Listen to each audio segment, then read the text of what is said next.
Thank you for tuning in to Reviving Individualism. Today I want to discuss the why behind reviving individualism. I remember growing up not just trying to earn money, but trying to start my own business, make my own money. Currently, I still hold a job. I do hope to no longer hold a job because it is my desire to make my own money doing some sort of business.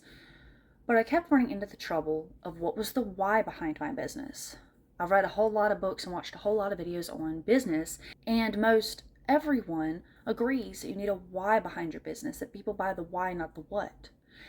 And while you might can find a few exceptions, for the most part, people buy the why, not the what.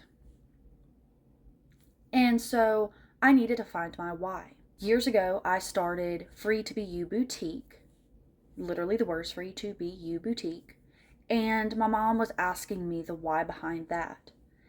And it was actually to ask me the name. I was creating some jewelry and I was trying to come up with a name.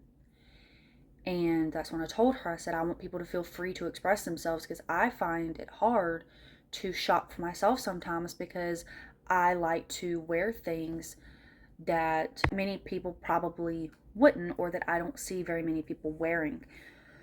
Many women, and this is not to sound judgy, many women you see are in their sweatpants or their leggings and like a sweatshirt or a tank top, something like that. And while I'm not saying it's wrong for them to wear that, I personally just don't like wearing that style of clothing. I prefer wearing dresses and just dressing up in general. Even if I am wearing pants, even if it's jeans, I still like to try and dress it up a little bit. I just don't really like the slouch look. That's just not my style.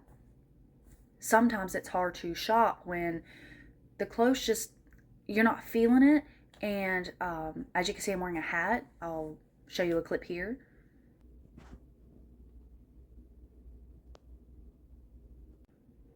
It's kind of hard to see in this video, so I figured I would show you. But when I was talking with my mom about the jewelry, I finally came up with a why, and it was freedom of self-expression. Now, at the time when I said that, it was kind of, I want people to be able to shop, what they want, like clothing or jewelry. And at the time, jewelry is what I could make, so that's what I did. And as time went on, that was probably 3 or 4 years ago. Ever since then, I have had other ambitions. I have still been working on the jewelry, but I've had other ambitions. And it wasn't until very, very recently, in the past couple weeks, that I determined the why behind everything that I'm doing. And it really was freedom of self-expression. Well, that sounds redundant. But for me, it's full self-expression, be it your looks, your words, your emotions. Now, I do believe there are some boundaries to that. I can give two good examples. Looks, for example. If you want to show up in your sports bra and leggings, okay, you're clothed. You want to be nude, I don't agree with that because there's going to be kids around. I have not consented to seeing you naked. Some boundaries will still exist. But I don't see why me wearing a dress should be better or looked at better by society when it's the way I want to dress. If someone else wants to wear, their sweats, that's them. That's how they want to express. That's fine. And they shouldn't be able to, sway society and make me look bad. I've had people say, well, people just don't wear dresses and hats like that anymore, right? Okay. Doesn't mean I can't. Also believe in the self-expression of like emotions and words. I am sure many people are probably thinking of like the left versus right on social media, one trying to censor the other. To me, part of that is like, I don't believe in censorship. Again, with some obvious boundaries, like I don't believe children and, PORN should go together, obviously. But as far as, if I'm upset or whatever, I think we should be allowed to express ourselves. An example would be when you see a parent tell their child to be happy. They can't be happy. They might can fake it, but they're not going to be happy if they're not happy. That's not how that works. And oftentimes we see that in society with just be right. we need to be right. Either you're right or you're wrong. But I don't believe that a different form of expression is necessarily wrong.